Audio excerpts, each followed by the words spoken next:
So, yan. Good evening mga kabibers. At mayroon tayong actually hindi ito repair mga kabibers. At ito po ay isang conversion ng isang katulad dito, fountain, yung bubble fountain machine, Yan. So, ito ay ginagamit ng aking mga chikiting at yun, makalas siya sa mga kabibers. Makalas sa tawag dyan, sa baterya. Dahil ang baterya nito ay ganito, bali apat. Yan o. So ganito yung kanyang baterya ang ginagamit. Tsaka apat. Yan. So siyempre yung isa nito ay dito sa amin binibenta ay 12 peso. Yan. So apat. Sa dalawa is 24.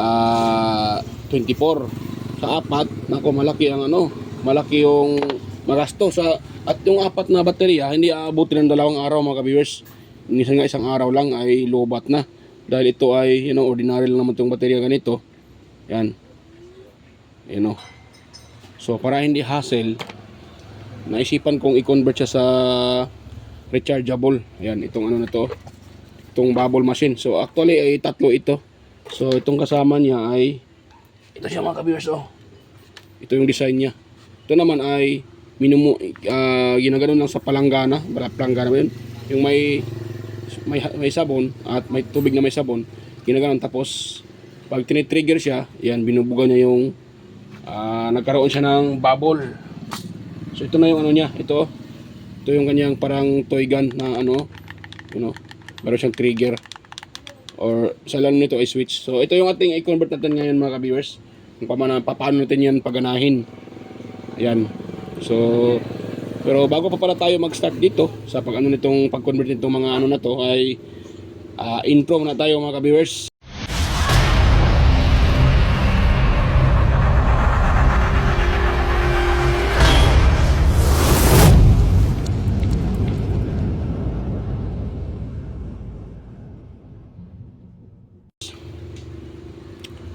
Yon, so dito tayo mag-start sa bang i-start ko dito mga ka-viewers.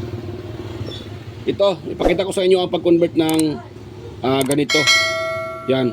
Kung ganitong klase na pag-convert, pwede din naman isang baterya tsaka may isang diode. Hindi makita. Yan. Ito may isang diode. So itong diode na to, ito yung magko-control dito sa kanyang charging. Ito. Yan, ang diode na yan. Na IN 5408 ba yan? Nakalimutan ko kanyang nakalimutan yung kanyang code mga ka-viewers. Yung isang ito. Meron ito isa Ito para makita natin yung kanyang code. Ayun IN 5408. Yan yung kanyang code, IN 5408. 3 amperes mga ka-viewers. So kung ganito yung klaseng pagko-convert nyo, kailangan nyo lang ng ganito kalaki na diode. Huwag yung maliit. Kailangan ganito na 3 amperes para hindi siya iinit talaga. Yan. Yan yung maliit ay madaling mag-init yun. Pangalawan man naman mga ka-viewers, kung wala kayong mga diode, ito, or either ganito, yung tinatawag na TP5100 charging module. Itong module na to. Ito din. Yan. So ganito, pangalawang option, pwede din itong gamitin. Yan. Para sa charging niya. Para nagcha-charge siya. Yan.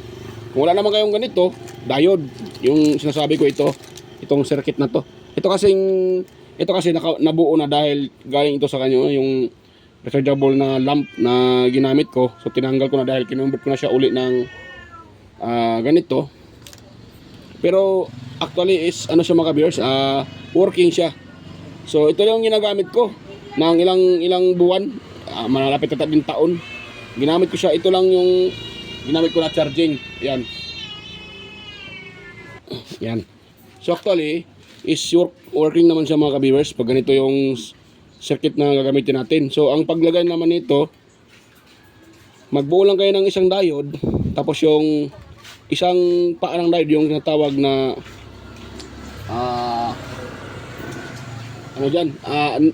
cathode or ito kasing may itong parang may silver na yan po yung negative or cathode. Yan. Yung anode naman, dito naman sa kanyang input na positive ito.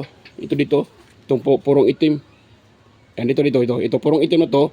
Ito yung tinatawag lang na anode or positive supply. Dito tayo sa supply ng positive. Ito namang mayroong parang may silver na yan. Ito yung negative niya na tinatawag naman na cathode or negative. So ganito yung setup niyan mga viewers. Yan yung setup niya. Tsaka itong wire na to, meron itong dalawang wire sa baterya. Tsaka dito, ito naman yung output papunta doon sa motor. Yan. Tapos yun, ito namang dito nakita nyo, yung isang wire na yan. Ito kasi ay input galing sa ating sa ating type C na ito kasi yung gagamitin ko, type C. So yung output nitong type C dito yan. So ganito yan mga kabirso. Pakita ko ha para magkaroon kayo ng idea. So naman yung isa dito. Wala yung meron akong nilagay dito ng wire. Ito. Yan for example mga kabirso, pakita ko sa inyo. Hindi na klaro Yon. So ganito yan siya. Yan. So itong aking type C input, ito. Ayun na mag-focus Limbarok tong cellphone na to. Ayun na mag-focus mga viewers. Ito. So itong parang na to, ito yung ginawa kong positive. Yan. Ito namang isa kabila, yung itim ay negative. Yan. Ayun mag-focus mga viewers. Ngayon, try ko siyang dito ating inputan. So itong wire na to, wag kayong mga kabirso, wag kayong dito sa circuit ko. Ito kasi nilagyan ko siya ng indicator light. So itong indicator light na to, ito yung tinatawag naman na LED or light emitting diode. So ito po ay mayroon siyang polarity. Mayroon siyang negative side yung isang paa. Ito namang sa positive kabila, nilagyan ko siya ng resistor na 102 ohms. Pwede rin mga kabers yung resistor na 1 kilo ohms na resistor. O kung mayroon kayong makakuha na yung mga sa junk lang, basta wag nyo lang palagpasin ng 1 kilo ohms dahil pag mataas na yung resistance ng resistor, so iilaw naman itong LED na to pero mahina. Yan. Kung mayroong 100 ohms pwede dito. Ito naman yung nilagay ko. Kinuha ko rin din yan sa board ng yung old model na mga TV. Yan.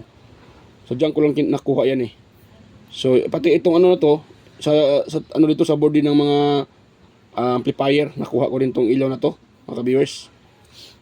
Yung LED na to or light emitting diode. So ngayon, supply natin siya dito tayo sa dito. Yan, pakita ko sa inyo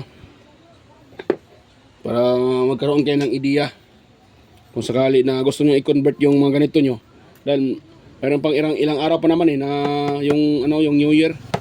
So ito mga gamit to sa New Year, para siyang bubble, magbabubble siya, tsaka may ilaw. So ito tayo, i-input natin yung aking ito baka may magtatanong dyan bakit nagkaganon yung circuit niya. Ito kasing negative ng ilaw, itong LED na to, nakaparallel dito sa negative ng ating baterya. Tapos ito namang kanyang positive, itong mayroong resistor, nakatap din dito sa positive ng input ng ating diode. Ito yan wag yung itap dito sa baterya, dahil pag itong wire na to, ito dito yan nakatap. Pag once po kayo ay magcha-charge or kahit hindi kayo nagcha-charge, palagi itong nakailaw. Dapat before diode yung itap yung input natin. Ito, dahil pag dito yung nakatap, kahit hindi kayo nagcha-charge, iilaw ito. Yan. Kaya dito ko siya tinatap sa before nag-i-in yung supply.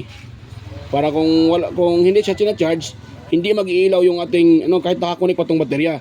Kahit nakaparallel pa yan siya dito, ito, hindi mag-iilaw yan dahil itong ating diode ay hindi niya pinapalabas yung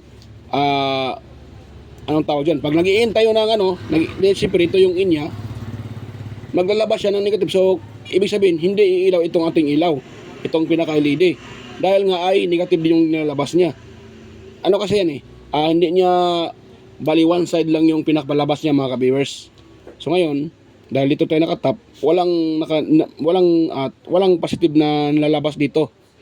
Kasi pag mayroong lalabas dito na positive, ilaw yung ating LED or light emitting diode. So tingnan nyo ha, yung aking connection ha. Pakita ko sa inyo. Yan, ito ay aking mutang balatan. Tapos dito ako magtatap sa negative. Ayan. Yun. Ganun siya mga ka-viewers. Tapos yun naman, itong ginawa kong positive, dito naman tayo magtatap sa positive ng ating ilaw. Wait lang ha. Kaya mag-focus pagwang na itong ano na to ha. Limbarok itong ano na to, mag-focus. So, dito tayo. Yan. So, ganun yung kanyang connection mga ka-viewers. Hindi ko muna sa lagyan ng ano ha. Ang tawag dyan. Electrical tape. So, ganun lang muna. So, ngayon dito tayo mag-i-input. Yan, para makita nyo. Palakihan ko. So, kuha ko ng charger. Ay, pakita ko sa inyo. Pakita ko sa inyo na yan o.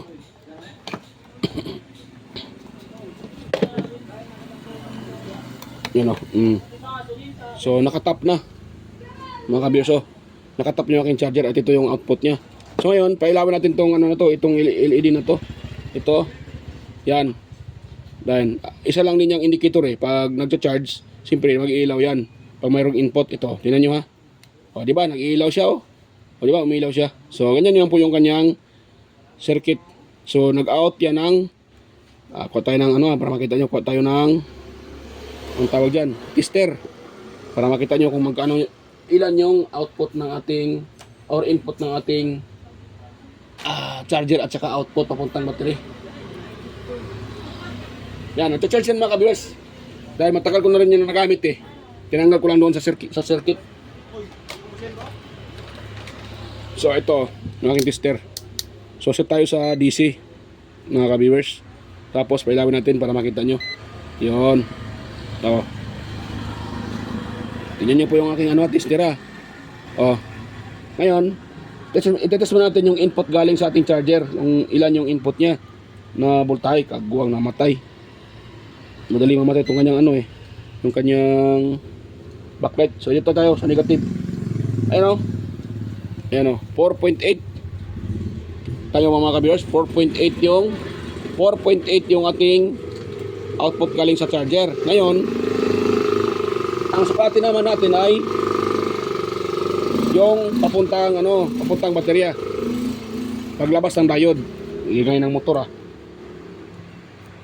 So dito tayo sa labas ng diode. Yan, dito tayo. Saan namatay yung tester ko. Yun. So dito naman paglabas ng diode ay tingnan nyo po yung tester kung ilan yung kanyang marireading. Ayan 4. Kaguwang na. Yan, 4.7 mga kaberso, di ba? 4.7. Di ba? Kanina running 5 volts yun, di ba? Pag dito tayo sa tingnan nyo labas ng sa nipado nakadaan ng diode. Itong diode na to, limbarok na ayaw mag-focus tong na to, cellphone ko to makisama ka naman cellphone ka. Yan. So before diode, nakaka-read tayo ng tingnan nyo po yung tester 4.8, di ba? Running 5 volts yan mga ka-viewers. Di ba? Running 5 volts yan. Ngayon, paglabas nito sa diode, so ito na yung output niya mga ka-viewers. Yan di ba? Mahigit 1 volts yung binawas ni diode. Di ba? Naging 4 volts. So safety pa rin yung ating baterya. Yan mga ka-viewers. So pag ganito yung circuit na gagawin nyo, ay tansyahin nyo lang na mga isang oras. Pag isang baterya lang, isang oras siguro naman yun yan. Mapupull charge na din yan. So tingnan nyo po, nag-charge siya, di ba? Charging. Ayun. So ganito lang ang mga ka-viewers, ang paggawa ng pag-convert ng ganito. Kung gusto nyo i-convert siya sa rechargeable, so pwede nyo gagawin itong ganitong klaseng circuit na gumagamit lang ng diode para sa kanyang control o sa kanyang charging control. O, di ba? Yan o. Ganun lang. Ang pyesa na ginagamit dito ay isang diode na IN54008. Ano ba yan? Nakalimutan ko mga ka-viewers yung ano ng diode na ginamit ko. Ay, kaguwang na talaga. Ito. At, yung ginamit ko ay kahit IN54008 pwede. Ito naman siya ay IN54. Ayan, IN5408. Ay, mag-focus tong limbarok nitong ano na to Ay, mag-focus IN5408. So, maganda yung kanyang dahil mga 1 volts, almost 1 volts yung kanyang bawas. So, kung 5 volts yung input ng inyong charger, so magiging 4 volts yan dahil babawasan pa ni diode. O, diba? Pag ganitong diode yung gagamitin nyo. Ngayon, tuturo ko naman sa inyo yung kung wala naman kayong diode dyan sa inyo at just gusto nyo na magamit siya. So, ganito lang mga kabers ang gagawin nyo. Yan, kunin ko muna itong isa dito. Yan, ito ay ano ko na yung kanyang lagayan ng baterya. Binaklas ko na din to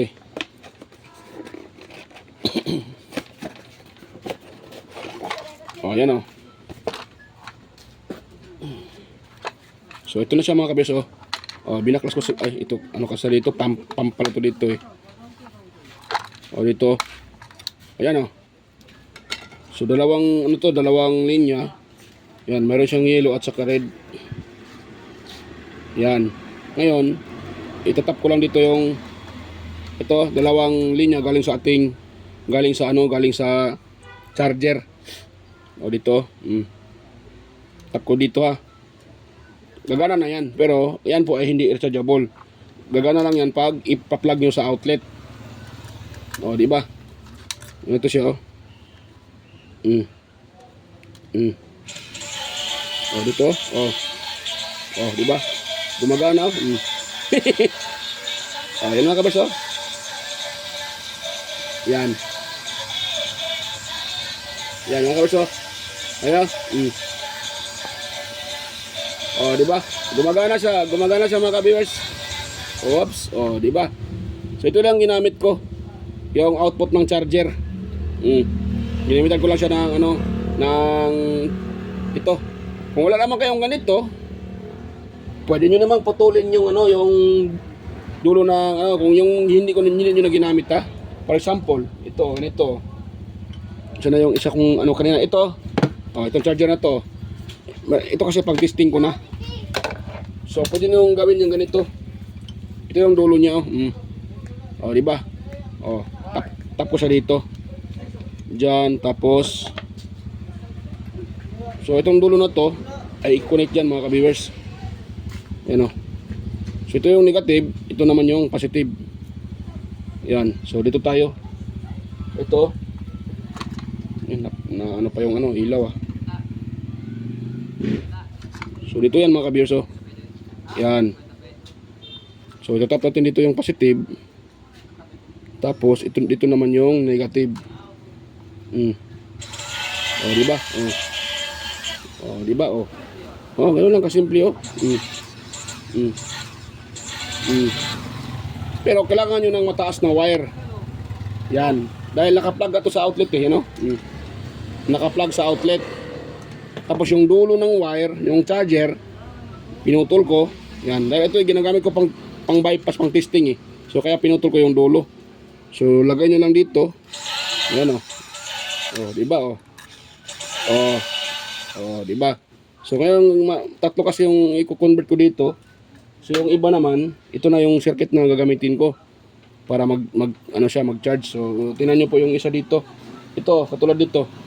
So ito naman ay i-tap natin dito. Hindi, saan na ba 'yon? Itong positive dito sa positive ng ng ating input dito. So na yan.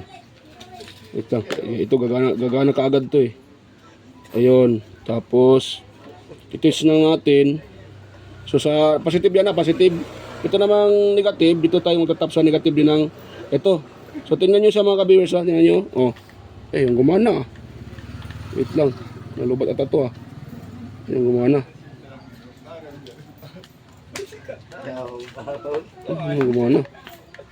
Wala mga kabers. Ayun yung gumana mga kabers. Nalubat at ito eh. Oh, hindi na ilagay ng maigi. Yan, positive, negative, tsaka oh, tama naman yung positive. Hindi, mali. Dito pala. Mali yung ano, sa input pala ako nagtatap eh. Sa output dito.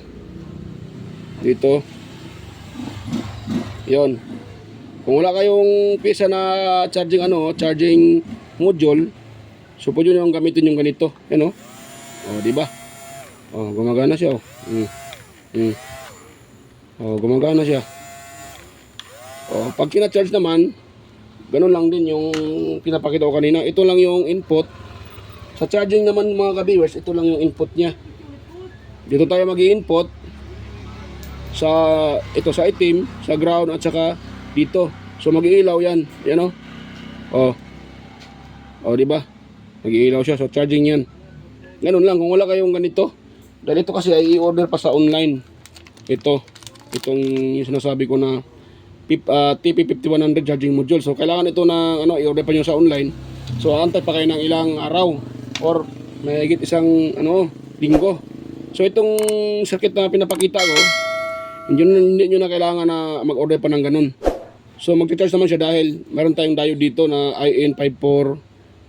Yan, hindi ko na memorize yung diode na ginagamit ko. Limbarok na talaga. Ito IN5408.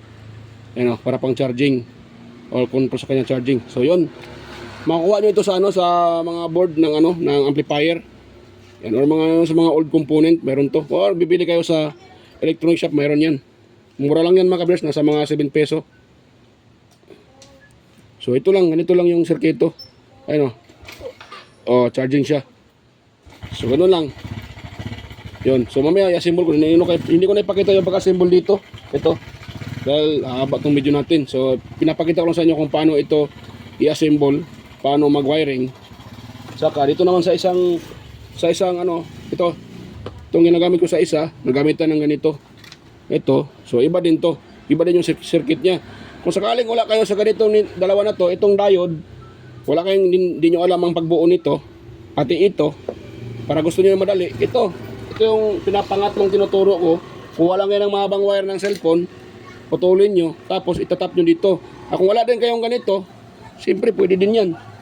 So yun, ito, hatakin nyo lang itong, hanapin nyo na, apat to eh, hanapin nyo lang itong ganitong wire, katulad yan, dalawa na, so itatap nyo lang dyan. Yan o, gagana na yan. Ang problema, hindi nyo mandala sa labas. Pwede naman, may mga extension wire, yan o, gumagana na yan. O, diba? So, wala kayong sa baterya. Malakas sa baterya to eh. 4 baterya niya. Magkano to? O, kung 12 peso binibinta. So, 4 yan. So, magkano na yan? Isang araw lang gamitin, lobat na. Samantalang ganitong hindi na kailangang bibili pa ng baterya. Kung gusto nyo ng ganito, na itatap lang dito, yan. Hanapin nyo lang ng positive sa positive, at saka negative sa negative. So, gagana na yung bubble machine. Dahil 5 volts lang naman niya eh. O, diba? Ganun lang oh. Hop, may sounds pala. Kagwang na waka-waka daw. Yan oh. Oh, gagana na yan mga viewers. Yun. So, di na kayo bibili ng baterya. Ang kailangan nyo lang dito, wire at saka charger. Katulad nito, charger. Yan. Sa cellphone na charger. Pwede yan. So, yan lang. So, ngayon, buuin ko muna ito mga ka-viewers. Yan. Buuin ko muna ito. Buuin ko muna ito. Pakita ko sa inyo pag ito tapos na. Tsaka ito, buuin ko rin. So ito muna yung unahin ko, yung buuin ko. Itong isa, itong parang toyga na to. Ito. Yan. So ilagay ko sa loob ito. Ito may laman na itong baterya. Na-charge na ito eh. Ilagay ko yan sa loob. So dyan lang muna kayo. Balikan ko lang kayo pag yan po tapos na. So ayan, ito na siya mga ka-viewers oh. Tapos ko nang ma-assemble itong parang toy gun na din siya, bubble machine din. So dito man siya kung saan dito naman tawag dyan. Kung saan mag-charge ito, dito siya mag-charge mga ka-viewers. Diba? Oh. Diyan siya mag-charge. Ayan oh. Oh, diyan siya mag-charge at tapos yan oh. Oh, diba? Yan, umandar yung parang pan sa ilalim. Dahil pag ito ay nabasa ng yung parang may sabon, at pag under ng pan, ibubuga niya. So ang mangyayari diyan, maglalabas yung mga bubbles, you know? Oh, di ba? Oh. So sa charging naman, ito naman siya, oh. Pakita ko sa inyo. So sa mga gustong gumaya nito, yon, sundan niyo lang po yung pinakita ko kanina. Oh, yan oh. Umilaw yung indicator light na nilagay ko. Yan. Indicator yan na malaman natin na may kuryente at nagcha-charge yan, yung pinakabatera. Tatanggalin ko sa lalim ha, para makita nyo kung paano ko sinit up yung battery. Yan oh. Oh, yan lang yung sa mga kabers, oh. Yung resistor, nandun sa lalim dito yung banda yung diode. So ito naman yung ilaw. Yan. Pag nata-charge, ano yan siya, ilaw yan. Pag tinatanggal ko ito, mamamatay naman yan. Yan oh. Oh, di ba oh? Namamatay siya pag tinatanggalin o tinatanggal yung charger. Pag isasarap natin uli, mag-ilaw naman yan oh. Oh, di ba? So sa part, mayroon itong part 2 mga kabers ha. At abangan nyo po yung part 2 nito. Doon sa pag-convert ko ng ano, yung ito, yung dalawang to. Ito. At gagamit na naman natin ng ito charging module. Yan, ayan. So sa part 2 na to, dahil pag ano ko pa, haba na tong video natin. So abangan nyo po yung part 2. Ito yung part 1 natin sa pag-convert ng bubble machine na gagamitan ng ganito, ng diode, isang resistor at saka LED or light imitation diode. Yan. Light emitting diode. Mali pa yung sinasabi ko, pasensya na. So ito na yun, ginamit natin ng LED or light emitting diode. Yan. So yun na siya mga kabiyers, oh. Ganun yung kanyang forma. Yan. Dahil ano sa baterya, matako sa baterya. So magamit ko lang ng isang araw. So wala na yung baterya, drain na. Yan. So ngayon, so hanggang dito lang po yung atong video mga kabiyers. At sana kung mayroon kayong nakuha ng kunting idea sa pag-convert ng ganitong mga bubble machine, yan, sana wag niyong kalimutang i-like yung aking video at i-subscribe yung aking channel mga ka-viewers, at wag niyo rin kalimutang i-share sa iba para makatulong tayo sa mga gustong magtipid at mag-DIY, dahil tipid naman talaga to. Dahil gagamit naman tayo ng isang baterya na lithium ion. Ito mura lang itong ganito mga baterya, at pwede na kayo makakuha dyan sa mga sirang speaker. Sa mga junk shop, maraming mga ganito sirang speaker na mayroong ganito. Yan, kung gusto nyo bibili ng ganito, mayroon naman itong binibinda sa mga electronic shop. Yung itong baterya, ang tawag nito ay lithium ion mga ka-viewers, 3.7 volts lithium ion. Yan, ito yung tinatawag na lithium ion. Yan, 3.7 volts. So yun lang sasabihin nyo doon sa ano. So bibigyan na kayo ng ganito. At ito meron itong nakalagay na ilang ampere. Ito naman ay 1.8 ampere ito mga ka-viewers, 1.8. So hindi siya umabot ng 2. Gusto niya ng 2 ampere, pwede din, meron naman. Mas medyo mahal ang konti.